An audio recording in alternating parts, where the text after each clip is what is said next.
সরকার mob justice বরদাস্ত করে না, যেখানেই মব জাস্টিস হচ্ছে অপরাধীদের গ্রেফতার করা হচ্ছে বলে জানিয়েছেন পরিবেশ উপদেষ্টা রিজওয়ানা হাসান।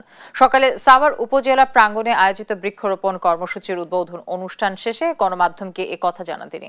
এই সময় পরিবেশ দূষণ রোধে উদ্যোগ নেয়ার কথা জানিয়ে উপদেষ্টা বলেন, মেগা প্রকল্প ছাড়াও ছোট প্রকল্প দিয়েও মানুষের উন্নয়ন সম্ভব। পরিবেশ দূষণ রোধে নিজেদের সচেতন হতে হবে।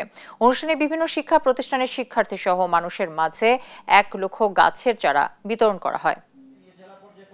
মিটিং করে ক্ষেত্রে যেভাবে ঢাকাকে কেন্দ্র করে পরিকল্পনার ক্ষেত্রে কোন কোন জিনিসকে প্রায়োরিটি দিব, ভাবি মেগা প্রকল্পই উন্নয়ন না, ছোট ছোট ঢাকা শহর। সরকার বারবার তার অবস্থান স্পষ্ট করেছে, সেটা হচ্ছে মব জাস্টিস সরকার কোনোভাবেই বরদাস্ত করে না। এখন যে ঘটনাগুলো ঘটেছে সেগুলোর সাথে কোনো সরকার বা সরকারি দলের তো কোনো সম্পৃক্ততা নেই। যখনই মব জাস্টিস ঘটছে, অন্তত গত 3-4 মাস আপনারা দেখেছেন, যেখানেই খবর পাচ্ছে সেখানেই আমরা আসামিকে গ্রেফতার করেছি।